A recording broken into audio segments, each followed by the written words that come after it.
Indian army के पास सिर्फ T-90 और T-72 जैसे पावरफुल टैंक्स ही नहीं, बल्कि लाइट टैंक्स, BMPs और स्पेशलाइज्ड सपोर्ट व्हीकल्स भी हैं, जो बैटलफील्ड में आर्मर्ड फोर्सेस को कंप्लीट करते हैं। आज के इस वीडियो में जानेंगे इंडियन आर्मी के टैंक्स, लाइट टैंक्स और सपोर्ट व्हीकल्स के बारे में। सबसे पहले बात करते हैं T-90 भीष्म टैंक की। ये Russian design main battle tank है, जिसका प्रोडक्शन इंडिया में भी होता है। T-90 को इंडियन आर्मी के आर्मर्ड कोर का मेजर फ्रंटलाइन टैंक माना जाता है। इसमें 125 mm main gun, advance fire control system और डे नाइट फाइटिंग कैपेबिलिटी जैसे फीचर्स हैं और 2026 में T-90 प्लेटफॉर्म को मॉडर्नाइज किया जा रहा है। रिसेंटली मिनिस्ट्री ऑफ डिफेंस ने T-72 और T-90 टैंक्स के लिए अराउंड 975 करोड़ का ट्रॉल असेंबली कॉन्ट्रैक्ट साइन किया, जो माइन फील्ड के थ्रू सेफर व्हीकल लेन्स बनाने में हेल्प करेगा।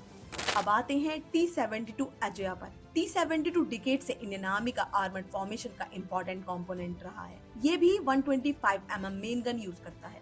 इस प्लेटफॉर्म को इंडियन रिक्वायरमेंट के अकॉर्डिंग मल्टीपल अपग्रेड्स मिले हैं। T-72 पुराना जरूर है, लेकिन इसका लार्ज फ्लीट, ऑपरेशनल एक्सपीरियंस और अपग्रेड्स इसे अभी भी रेलेवेंट बनाते हैं। यानी इंडियन आर्मी के आर्मर्ड कोर्प्स में ओल्ड प्लेटफॉर्म का एक्सपीरियंस और मॉडर्नाइजेशन दोनों पैरेलल चलते हैं।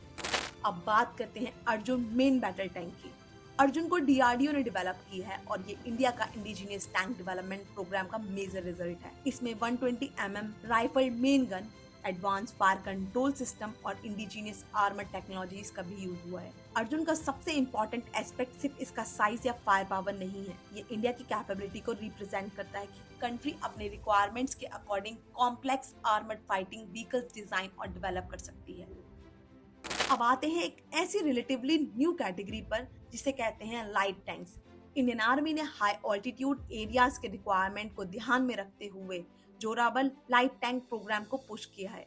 जोरावर को DRDO और लार्सन एंड टर्बो के कोलैबोरेशन से डेवलप किया जा रहा है। इसका ऑब्जेक्टिव एक ऐसा relatively light weight armoured platform develop करना है जो डिफिकल्ट टेरेन और हाई ऑल्टीट्यूड कंडीशन में ऑपरेट कर सके। यहाँ एक इम्पॉर्टेंट पॉइंट है, लाइट टैंक का मतलब वीक टैंक नहीं होता। इसका कॉन्सेप्ट ये है कि हैवी MBT के कंपैरिजन में लाइटर प्लेटफॉर्म को चैलेंजिंग टेरेन में डिप्लॉय करना इजी हो जाए।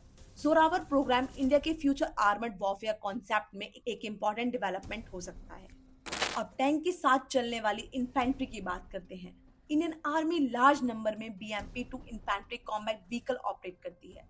BMP-2 का बेसिक पर्पस है इन्फेंट्री सोल्जर्स को प्रोटेक्टेड मोबिलिटी देना और बैटलफील्ड में उन्हें फायर पावर सपोर्ट प्रोवाइड करना। इसमें कैनन और anti tank guided missile capability भी अवेलेबल है।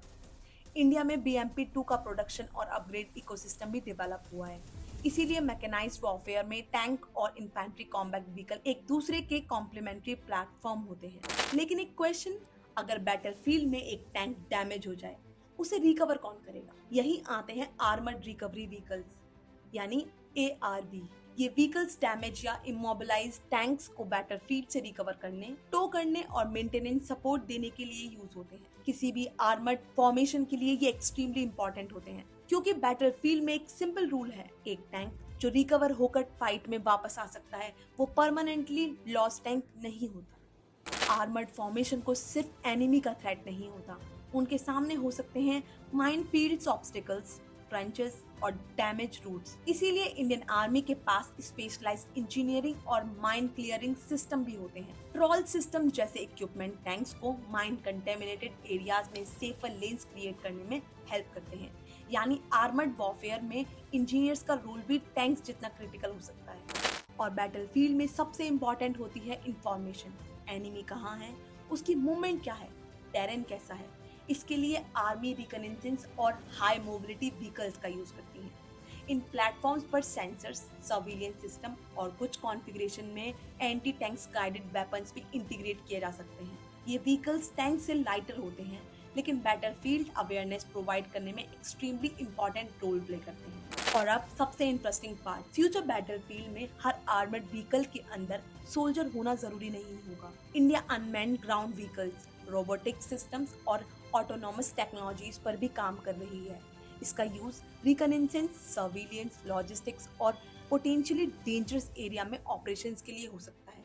मतलब फ्यूचर का बैटलफील्ड सिर्फ टैंक्स वर्सेस टैंक नहीं होगा, it could be tanks, drone, robot, AI, network sensored. तो इंडियन आर्मी का आर्मर्ड फ्लीट एक सिंगल टैंक का नाम नहीं है। T-90 Bhishma heavy fire power, T-72 Vijaya proven veteran platform, Arjun indigenous main battle tank capability, Zorawar future oriented tank concept, BMP-2 mechanised infantry support और इनके पीछे recovery vehicles, engineering system, reconnaissance platform और unmanned technologies पूरी armoured force को battlefield ready बनाते हैं। Future में Indian army का मेन फोकस क्लियरली एक ऐसे आर्मर्ड फोर्स की तरफ है जो मोबाइल, नेटवर्क, इंडिजीनियस और टेक्नोलॉजी ड्रिवन हो। आपके हिसाब से इंडियन आर्मी का फ्यूचर में सबसे इंपॉर्टेंट आर्मर्ड प्लेटफॉर्म कौन सा होगा, अर्जुन, जोरावर या T-90? कमेंट करके जरूर बताएं। अगर इन्फॉर्मेशन अच्छी लगी हो तो चैनल को सब्सक्राइब करना ना भूलें। जय हिंद, जय भारत।